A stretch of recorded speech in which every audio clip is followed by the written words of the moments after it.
Hello and welcome back to another episode of Fear the Talking Heads, where we talk about underrated and sometimes underloved movies in the horror genre. And of course, we always talk about ScareFest celebrity guest films. And I am joined by Jason Shepard, artist slash illustrator from out in Lexington, Kentucky. Homo ScareFest. Yes. And Jason loves the movie that we're about to talk about, Halloween 3. The VHS that this very VHS I picked up at a yard sale for like 50 cents. That was my first viewing of it, and I just kind of fell in love with it. And we'll explain why here in just a little while. Since we're playing show and tell, look what I wore.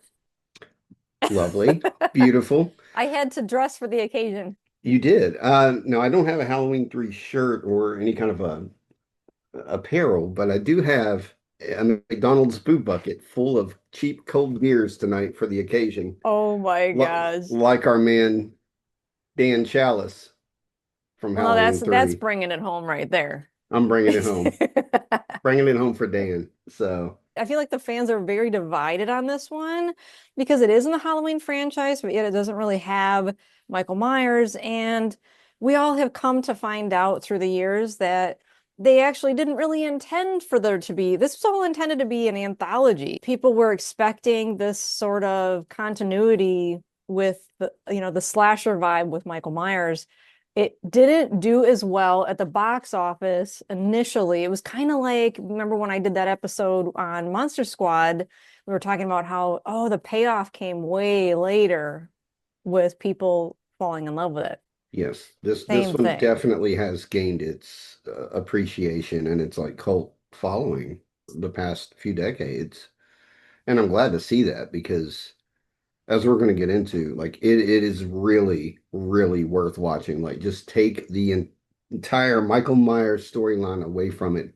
Take away everything you know about Halloween and just dive into this. I wouldn't call it scary, but I think No. it's very bizarre. I think it's very eerie, very creepy, and honestly, it's something that I watch every Halloween night. This movie to me feels more in the vein and embodies the Halloween spirit so much more than anything Michael Myers is in. This movie just captures that atmosphere so well. And Tommy Lee Wallace, I was really curious about him and what his intentions were for this movie.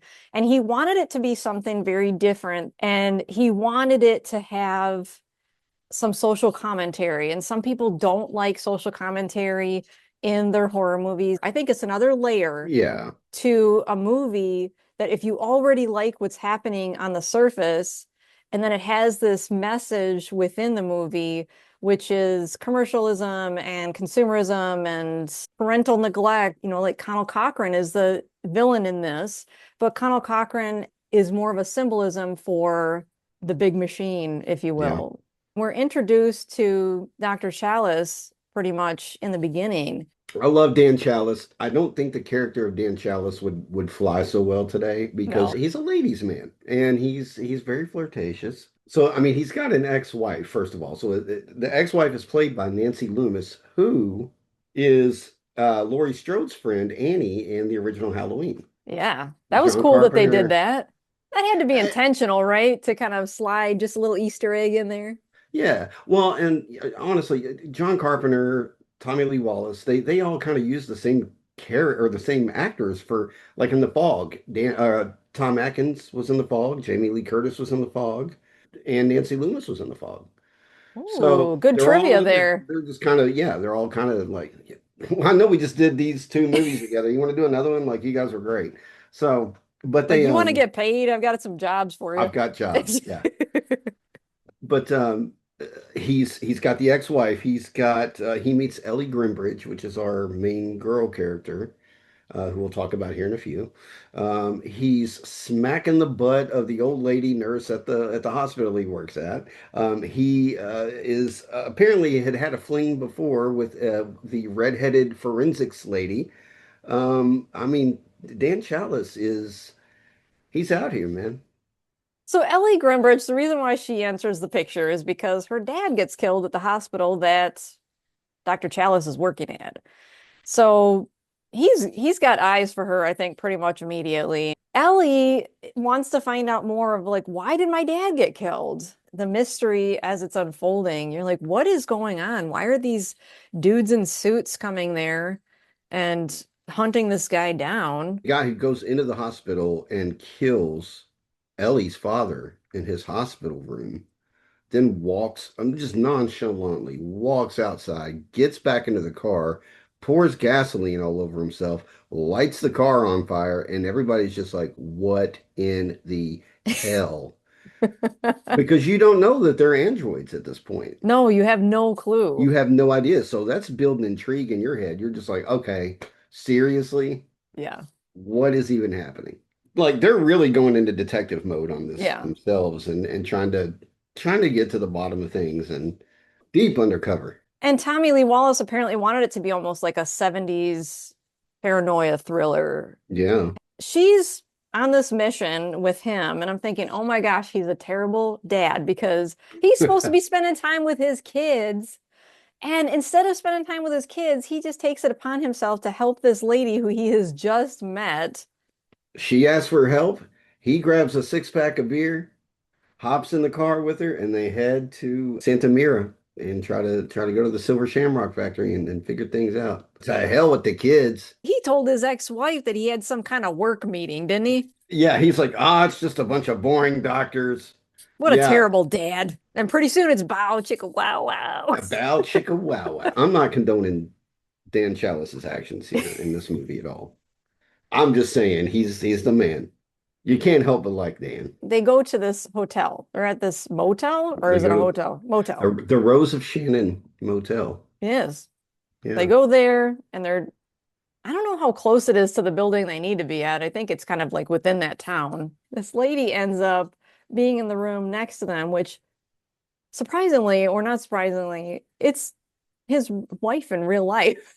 It is I his just wife in real life. Tom Atkins, it's his wife in real life. So Yeah. they thought that was kind of funny that Yeah. here he is making out with some chick in the next room.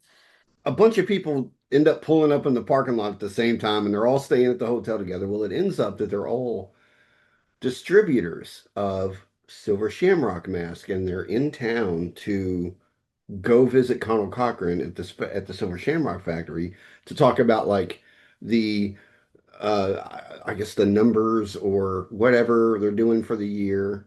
So Marge Gutman is one of the or the distributors, and she ends up at the hotel. She meets Ellie out on the sidewalk. You got Buddy Kaufman and his wife and kid pulling up, and they're all like, it's just chaos. It's chaos at the hotel. And then Tom Atkins comes in. He's like, this place is a zoo. And yes, yes, it is. Marge says something to Ellie where she's like, you would think these things wouldn't be made so cheap. I mean, granted, my kid was throwing it against the wall, but the label shouldn't come off of it like so easily. And then so she goes in her hotel room and settles in for the night. Like there's some classical music playing. She's like reading a book. She decides that she's going to take a hairpin and fiddle with this Label, what she thinks is a label, label. this medallion that comes off of the mask. She starts picking away at this freaking chipboard that she discovers inside of this thing, and it malfunctions, and these freaking awesome lasers shoot out of it and destroy her face. I mean, like lips cracked and mouth busted open and freaking centipedes crawling out of her mouth. I mean, this is great. You want to talk about special effects? This is not CGI. It's a It is very creepy, it's creepy. a creepy image, man. And It is insane. meanwhile, Dr. Chalice and Ellie are over there just knocking the boots. She turns around like, "Did you hear that?" And he's like, "I didn't hear nothing."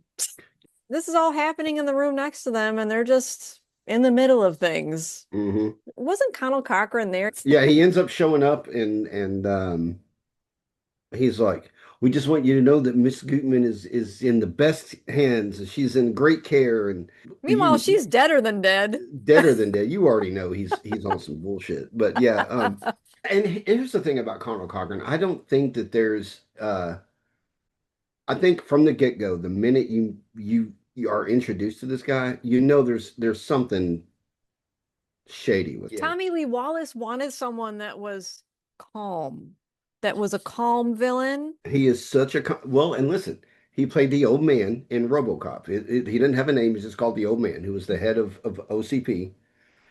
And when the ED-209 completely blows this guy away in the office presentation in RoboCop, he's literally just sitting there like chilling. And he looks up and he's like, I'm very disappointed. I mean, like he is so calm. This guy just maintained Dan O'Hurley, rest in peace. I think he Yeah, just maintains he made for a really good this villain, like a zen. zen, calm Yeah, villain. He didn't have to yeah. raise his voice ever. One of the social commentaries is parents that aren't paying attention. They're just kind of letting the TV raise their child. And Yep. so these kids, they're watching TV and they're kind of like, oh, mom, dad, can you get me this Halloween mask? And they know that they do this little jingle, this da, da, da, da, da, da, da. Yeah. Oh, you will. Oh Let me tell you, man. you will leave this movie with a jingle in your head. Something tells me a lot of people have seen the movie and they just haven't seen it maybe since they were kids. It's more of a I thriller. don't think it's very scary. Like I just Yeah, think it. Like I said, I think mystery thriller. it's a mystery thriller. That's a Yeah. good description. Yeah. I think it actually makes for a pretty cozy little watch on Halloween night. It's not insanely gory or No. anything. I think it got the R rating because of the bugs and stuff that are coming out of those masks. Well, Yeah, there like, is Ellie's breast, and there's also you do see a man's head detached from his body. oh yeah, there's that. I guess Other than that, no, no. I mean, I forgot about that part. Yes, you're right. other than that, These uh, androids are strong. yeah, they tough. We have Dick Warlock. You know, he played in the second one as Michael Myers, and Yeah, so they have him playing one of the androids in Halloween 3. And seeing him as an android was kind of cool. it was cool. Especially the punch scene. He was taking those hits like a champ. I swear, man, you can't take down Dick Warlock. As the plot goes on and they get closer to figuring this out, of what's happening with the Silver Shamrock, they're finding out, oh, this guy is trying to sacrifice a bunch of kids. This movie is from the 80s and it totally went there. One of the taglines that they used for the movie, or at some point, it was witchcraft for the technological age, or witchcraft for the. It was something like that, and it's like, yeah, I mean, that's really like sums it up so well. And yeah, you get this big explanation from Connell that I'm Irish. This was always part of our culture. And again, very calm, Oh, explaining what the his intentions are. yeah, the delivery is just stone cold. There's a good ending to this Well, movie. and there's two parts to the end that I think are shockers. The Oh, medallion thing, the label that's on the mask that I was talking about earlier that malfunctioned on Marge, these things have pieces of Stonehenge inside of each of them. They took a piece of Stonehenge. There's a little news clip at the very beginning of the movie that you briefly hear. It's like part of Stonehenge was stolen today. It's gone missing, and you're like you don't really pay attention to it. But what happened was Colonel Cochrane and his men got a piece of Stonehenge because of its mystical powers back to the Silver Shamrock factory. They're chiseling away pieces of this thing and they're putting it in each of these little medallions that are on these masks. This Silver Shamrock commercial, while the kids are wearing the mask, activates this witchcraft inside of the medallion, and the kids are donezo. So the big giveaway at 9. the big giveaway is the big takeaway. Yeah, I did see online there was three different endings. The one that we got was very ambiguous, kind of leaving it open to interpretation. They thought about they didn't have the budget for it, but they thought about having it to where it showed all these kids that are hearing the jingle and the chips activate. you do get a demonstration in the movie of I mentioned earlier, Buddy Kaufman rolls up at the hotel with his family. He's one of the distributors. His there's a scene with this kid. You get to see the results of the Silver Shamrock It ain't good. commercial. It ain't good. I could tell you that. It ain't good. That was one of the endings they wanted. They're like, we don't have the budget for this for one. But then it just kind of puts it out on a silver platter. And then the other one they wanted was, to have him be a hero where he stops the networks from playing this jingle, this commercial. And so the one we were left with, I think, was the best one because it leaves it wide open. He's like, stop it, stop it. Stop it! Now, the thing about the ending of this movie is that you don't know if it was resolved or not. You don't know if Dan Chalice was able to stop this horrible thing from happening. I don't think he was able to stop it. Not on all of the networks. I will tell you this, there was a novelization of it. He did not stop it in the novel. I mean, I'm not trying to be sadistic or anything, but I love that. I mean, I think it's cool. And but I do like that it's left the way they did it in the movie was like now I think Tom Atkins is I think we had talked about this before. You had watched a panel or something with him. He was like, I like to believe that I stopped it, We but cannot close this out without talking about the music. yes, Come on. I was gonna bring that up too. Uh John Carpenter's score for Halloween 3 is just one of the most fitting soundtracks I've ever heard for a film. I'm talking just that background atmosphere. I love it so much. It's all really good. And the other night when I was drawing some recent Halloween 3 art prints that may or may well, I'm not going to talk about it. Just I'll see you at ScareFest. But I was like, let's put the soundtrack on, man. I want to immerse myself into this world and draw this stuff. So I put the score on and listened to it, and it was just amazing. There is a particular track called Chariot of Pumpkins that